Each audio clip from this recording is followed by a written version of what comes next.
Hello and welcome to episode 4. Yes, season 3, episode 4. I don't know how that happened already. We're on episode 4.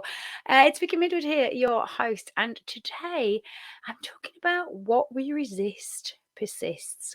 And I know it's a cliche, but for those of you who maybe have not heard that saying, then I'm going to be sharing with you all about alcohol and change and that sort of good stuff. So, if you are someone who thinks that you perhaps are drinking a little bit too much and you're concerned about your intake, then you may find this episode helpful. If you are not somebody who has any issues whatsoever with alcohol, you still might find it helpful in terms of change and thinking about other areas of your life where perhaps you've been telling yourself you want to do things differently. Maybe you've been saying the same thing for donkey's years, and yet you still find that you're not doing it. Because whether we're talking about alcohol or whether we're talking about other areas, whether it's finances, whether it's fitness, the same kind of stuff applies. Because when it comes to change, there is an art to it.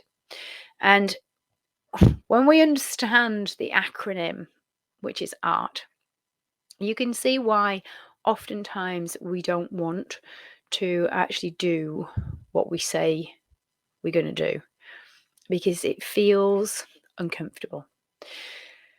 And this is where we have to look at how we've been programmed. We have to look at our background. We have to look at our perceptions of things and our interpretations of things, because ultimately everything comes down to our own personal interpretations of what things mean. Whether we're talking about words, whether we're talking about how other people think and feel and the actions that we take, we all interpret things slightly differently. And we all have our own perceptions of the meaning of certain words, and they're not the same, right? And one of the biggest things, the biggest kind of ahas, if you like, for me in my journey of recovery was to actually be able to recognize that other people don't think like me. Now, I know it's really difficult for me to take on board, and for the majority of my clients, that is a big stumbling block because we all have this idea, right? We are our own individual people. We have our own brain in our own head, and that brain is consistently thinking about stuff. We have got so much information coming at us all of the time from everywhere. And we have this thing in our brain called the reticular activating system, which, if you like, is a filter that just kind of filters through the stuff that's important to us. Now, here's the thing. That filter has been programmed from you being a tiny little person and actually from you being inside your mummy's tummy, right? Because what is relevant to you is stuff that you have picked up and learnt that is relevant to you before you were even consciously aware of it. Which means that we are going to have interpretations of things and we're going to have perceptions of things right back from our childhood that we don't necessarily recognize that we have. And so this means that oftentimes we might be resisting stuff and we don't understand why. So I want you to kind of know that, first of all, if you feel that you are resisting changing, that you are resisting doing something that you keep saying you want to do, but you just find that you just can't do it, or you're finding every excuse in the world not to do it, then it may well be that it's programming from years ago that you don't even know is there. Okay. And what we do know is that what we resist will persist. And this is something that, again, I help my clients to understand. The more we don't want to face up to something, the more we kind of try and run away from it, and the more we try and hide from it, the louder it's going to come knocking on your door, right? And oftentimes it starts off with a bit of a whisper. Okay. In terms of alcohol dependence, often we have a clue that we're not doing so well because our sleep gets affected. And then our energy levels the next morning get affected. Over time, we may have issues with our gut, right? And so if your sleep is being affected, if your energy levels are pretty low, and you're having issues with your gut, and you have an inkling, or you know that you are drinking more than is sensible and healthy for your body, then you may kind of already be fully aware that these are symptoms that are giving you a clue it's time to do something about it. But what do? We tell ourselves, well, you know what? I'm not sleeping because I've got a lot on, right? I've got a lot of stress. You wouldn't sleep if you had all of the things on your mind that I do. So we think about making up excuses or reasons or justifying why we're not sleeping because we don't want it to be the thing that we are reluctant, excuse me, to change our behavior around. And if it is alcohol, then keep on listening. It might not be. It might be caffeine. It might be sugar. It might be energy drinks. It might be something other than alcohol. So please keep an open mind. If it's not alcohol, then it doesn't have to be. But the point is that if you're not sleeping, it's a clue. If you haven't got the energy that you feel that you want to, if you're not waking up and looking forward to the day, if your mood is kind of, oh God, you know what, I need 2 cups of coffee just to function and get out of bed and face the day, then chances are you need to look at what you're doing on a daily basis. If your gut isn't working well, here's the thing. And for those of you who already know this, it doesn't harm to hear it again. Alcohol annihilates the lining of your gut, right? Your gut is just so important for everything. And I know there's a lot of people now talking about gut health like it's something new. It's nothing new at all. Right. For those of you who've heard me do previous podcasts, I've already shared. I've been in the world of health and fitness for 32 years. Right. We were talking about gut health back then. But everybody thought back then that people like me who were talking about it were kind of weirdo woo-woo people, right? At the end of the day, Hippocrates was talking about it years ago. All disease begins in the gut, right? Is a classic quote. It's not new. When he spoke about all disease beginning in the gut, he was talking about mental wellness as well as physical wellness, right? And yet we seem to have got this idea that this is new, that the head and the body are not separate. It's not new, right? You only have to look in the mirror. Okay. I think last time I looked in the mirror, my head was definitely attached to my body, right? My mental well-being is not separate from my physical well-being. My physical well-being will affect my mental well-being, no doubt about it. Right? Hippocrates knew that. 500 years AD. Is it new? No, right? But we're talking about it like it is, and it's not. Unfortunately, to a lot of GPs and a lot of people in the medical world, it would appear that it's new to them because we are coming out now with more actual factual science. But just because we didn't have case studies and we didn't have, the kind of research studies that tick all of the boxes that they like, doesn't mean to say that all of the stuff that I've been talking about for in terms of gut health for the last 32 years was incorrect. It absolutely wasn't, right? And there are hundreds and thousands of practitioners, functional medicine practitioners, Chinese practitioners, Ayurvedic practitioners, integrative health practitioners, who all know without a shadow of a doubt the importance of gut function. And it's where your immune function resides. 70% of your immune system is in your gut, folks. So if you are drinking alcohol and you keep getting ill, and you're picking up the latest cold and the latest virus, and or else you feel like you're never 100%, you're always coming down with something, then the likelihood is that, yeah, it's the damage that's been caused to your gut lining by alcohol. It will affect your hormones, without a shadow of a doubt.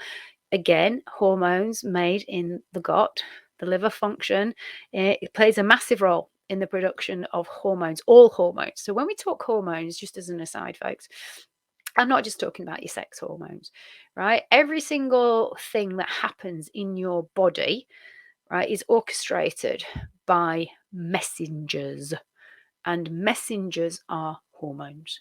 Okay, so we have messengers that tell us how to regulate our body temperature, that help us to make sure that we eat when we're hungry, that keep us hydrated, so they give us thirst signals. We've got messengers that tell our body to do everything.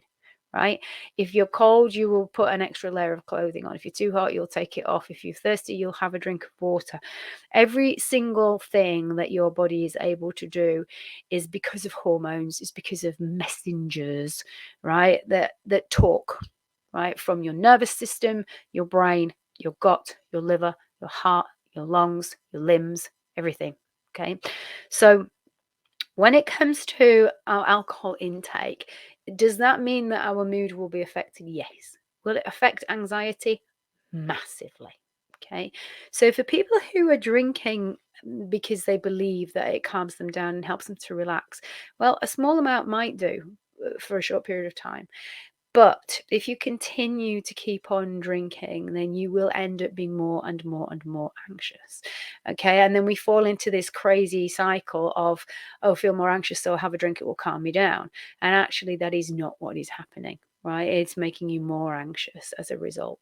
So, what you resist persists. I'm coming back to that now, is because we tend to make up excuses about our gut not being very well because maybe we've eaten something that wasn't quite right, or us not sleeping so well because, well, you know what, I've got a lot on, and there's a lot of stress going on, and you wouldn't sleep if you had everything on your plate that I've got on mine, right? We make up these excuses because we believe that we have to stop doing something.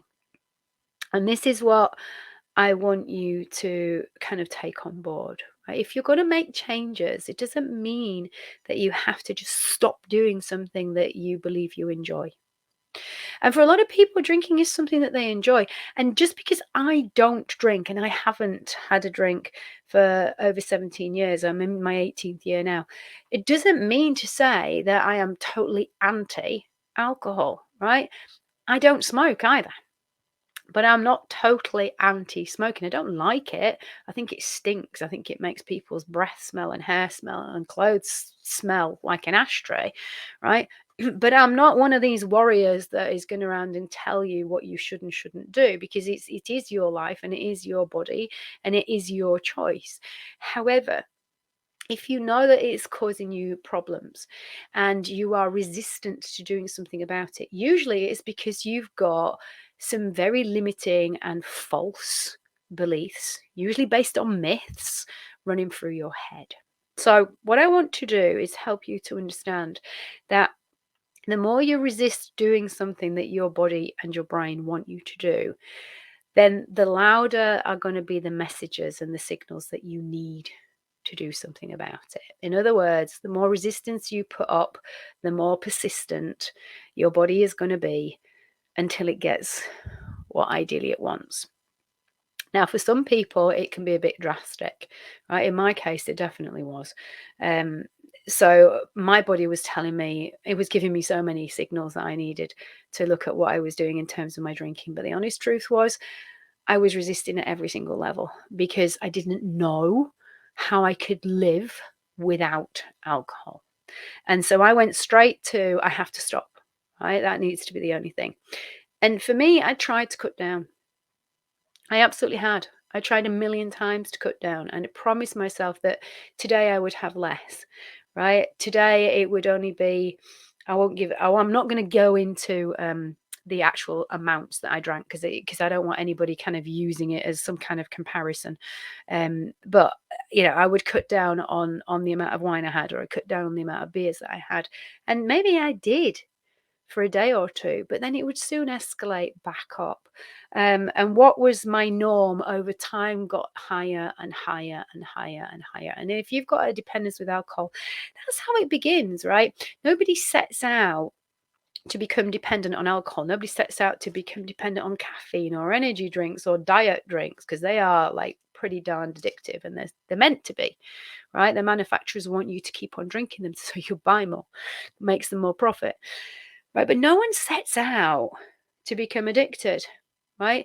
These things give us something, right? And in my case, alcohol just allowed me to feel a little bit more confident. It allowed me to actually participate in conversations where normally I'd just say nothing and just listen because I didn't think I had anything worthwhile to contribute. So my philosophy to myself was, if you haven't got anything to say that's worth listening to, say nothing. But that meant that my partner at the time basically accused me of being far too quiet. And I needed to sort of participate more, so I would drink a little bit more, loosen my tongue. That's how it began, right? I didn't set out to become addicted and dependent on alcohol. That is how I ended up, right? But what I recognized was that I enjoyed the feeling, right? It felt good, and it allowed me to feel more confident. And the more confident I felt, the better about myself I felt, the more I felt that I needed to have a drink to maintain that. And so suddenly alcohol became something that I did on a daily basis. And then the amounts just gradually over time, not crazily, not like from one extreme, but over time escalated. And I was drinking when I was 13, and I was going out to pubs when I was 13. Why? Because I was the only one in our little group who looked old enough and could get served, right? And that's why. And so for me, 3 glasses of wine on a night out with my school friends, Saturday night, obviously not a school night, would be something where I remember going home on the bus thinking, you know what, this feels nice. This feels just nice. And that was kind of like three small, back then I'm talking 4 ounces, was a glass of wine. Was it. And I was fine with that. And I stuck with that for a long period of time. But when I was trying to stop, right, I was resisting stopping completely because my brain was saying, you don't know how to do this. And this is where I want to come back to what you resist persists. The reason why a lot of times we resist doing stuff is because we're going about it the wrong way. We don't know how to do it. And most people start off with action and trying to stop doing something. And that's backwards, right? Right back at the start of this, I said there was an art to change. There was an art to helping yourself to stop resisting. And first of all, you have to be aware of why you're doing something, right? The A stands for awareness. Why am I drinking? Why am I turning to Diet Coke or caffeine? Or why am I doing this? Maybe it's OCD behavior that you're doing, right? Why am I doing this? What is it giving me? Or what am I telling myself it's giving me? Because what it's actually giving you and what you're telling yourself it's giving you may not be the same thing. So that's the first thing to do. Get really honest. Get really honest with yourself. You don't have to share it with anybody else. But get honest with yourself. Why am I doing this? Is it making me feel more connected to other people? Is it doing what it did for me? Is it making me feel more confident and able to participate in social activities? Right? Is it making me just numb out so I can switch my brain off? Maybe you're somebody who's got ADHD and your brain is forever like flitting from here, there, and everywhere. And maybe alcohol just helps you just kind of dampen down that chatter and calm it down. So get honest with yourself, first of all, right? Before you jump into taking action, know why you do what you do. Then you have to take responsibility for what it is actually giving you. How is it really making you feel? So the R in art is taking responsibility. Taking responsibility for the fact that you have created a pattern or a habit. Intentionally, probably not. No, right? A habit and a pattern and a dependence happens because we keep repeating something that gives us something that we want and something that we like. And so the brain remembers it and it goes, hey, when you felt like this last time, you had a drink and then you felt better. So go do that. Go have a drink.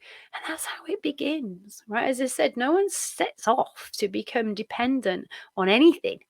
Okay. It gave us something. The brain remembers. When we feel that we need that thing again, the brain pokes us and says, hey, go do it. Guess what? It works, right? And here's the thing. No one's addicted to food or alcohol or drugs or anything, shopping, gambling, whatever it happens to be, sex, if it didn't give us something, right? Because the brain it plays tricks on us and it lies to us, right? But it's not daft. If you didn't like it, right, your brain wouldn't remember it and make you do it again. It'd say, no, don't do that. That didn't work, right? That was awful. It was horrible, right? Just don't do it again. Okay. But it doesn't say that when it comes to alcohol. It doesn't say that when it comes to certain foods. And for some people, it's shopping, it's gambling, it's caffeine, whatever it is. So we have to take responsibility that unwittingly we have created a habit pattern. Okay. We've created associations. So it may well be like if you're a smoker, that you always have a cigarette with that first cup of coffee. I mean, I used to. Right? It may well be that you have an association that you have a cigarette when you're on the telephone. Okay, those were two powerful things for me, as was getting in the car and driving. Yes, I'm afraid to say that my car stank. And I thought, oh, I open the window, it'll be fine. No, your car still smells. But this is where you have associations. And now suddenly we've got the brain telling you to do the thing because it wants to change how it feels. We've also got an association and a trigger, if you like, where you see that thing and you do the behavior. And so now we've got to take responsibility that actually we have created that. Nobody made us, right? We did it and the brain has poked us and prodded us to keep on doing it. That's true, right? But nobody's made us do it. And then you can choose to take responsibility for doing something different. Now, I'm not an advocate of you just going, right, I'm going to stop it, right? Because you can't. You probably tried, right? It's too hard to just suddenly stop doing something. It feels horrible. It feels really, really uncomfortable. It feels like, oh, I don't know what to do with myself. It's just a really horrible space and place to be in. So we've got to think about what kind of things can we do instead. Right. And one of the things that I help people to understand is that if you're working with me, I don't expect you to suddenly stop doing the behavior straight away. Right. If you could do that, you wouldn't be coming to me for help. Okay. If it was that simple. So what we have to do is look at, okay, so now we've found out why we're doing it. What potentially could we do that would give us a similar feeling? Okay. And it's not going to be the same. And it never will be, because a substitute is not the real thing. End of story. Okay, but what you can find is that there are different and alternative behaviors that you can start to explore and start to try that actually mean that the power and the pull of the thing that you thought you had to have, right, is not as strong. And it takes time and it takes a little bit of practice and it takes you being willing to have a go and for it to work sometimes and not others. And that's okay. And this is where the more you can allow yourself to understand that the more you resist making any changes whatsoever, the more the thing will persist until you do. And it might persist to the extent that it'll give you a heart attack or it'll give you cancer. And you've got no opportunity and no choice but to do anything but change pretty damn sharpish and pretty drastically. Now, that is extreme. Do you need to wait till it gets to that? I would recommend not, right? It's better if you don't. But you can start to help yourself to understand what other things work for you. There is no one size fits all, but you can certainly try doing different behavior patterns. And oftentimes, by getting rid of the associations that we have, we can actually take away a lot of the power for the actual thing. What do I mean by that? Well, for somebody who said to me that they've got a massive issue with biscuits, right? We recognize that they drank a lot of tea. So if we change the trigger, we change the drink. So they didn't drink tea throughout the day. They drank a different drink. Guess what? They didn't eat the biscuits. It wasn't the biscuits that we stopped them from eating, right? We just changed the drink. And when they changed the tea, so they used to have tea with milk, like Builder's tea, and they would dunk, right? And then once they started dunking, then a packet was gone, and that was that. And sometimes that would happen 2 times a day, sometimes 3 times a day. Okay, so obviously you can imagine that it was something that they were like, oh, and weight was going on, and energy was not cool, and it was having an effect on all kinds of things. So you can understand, but this is where the thing is not necessarily the thing. So if alcohol dependence is your thing, do you focus on the alcohol? No. We focus on what are the associations, what are the patterns of behavior that you have got that you associate with having a drink. Because maybe we can change those, and then you don't need to have that drink, because now we've gotten rid of that powerful trigger. And this is where I'm going to invite you to look at what are you resisting? Because if you actually can turn into it and face up to it rather than trying to run away, it'll stop persisting so violently and so loudly. But B, you will give yourself the opportunity to recognize that change does not have to be as hard as you think. There is an art to it. Okay, and if you want to have a conversation with me about how we can help you to discover what is the best thing for you to start to change so that you can feel more in control of your behaviors and your patterns and your thinking, then I'd love you to get in touch with me. Just jump onto my website, vickymidwood.com, and just book in a call. Alternatively, you can connect with me on social media. That's Vicky Midwood on Facebook. It's Vicky Midwood on LinkedIn. It's Vicky Midwood on Twitter. And it's Vicky_Go Figure Coaching on Instagram. I would love to hear from you personally. If you would like to drop me a line, then absolutely do. My email is vicky@vickymidwood.com. That's VICKY. Don't be shy in reaching out for a conversation. There is no judgment here, right? Anything that you share is in complete confidence. What I want you to understand is that the more you try and resist doing what your body and brain want you to do in terms of looking after them, yourself, and your health, the more it will keep on persisting until you do. Try and make that sooner rather than later. You only have one body. Look after it, because it's looking after you. Have a great day, and thank you for watching and listening. Until the next one.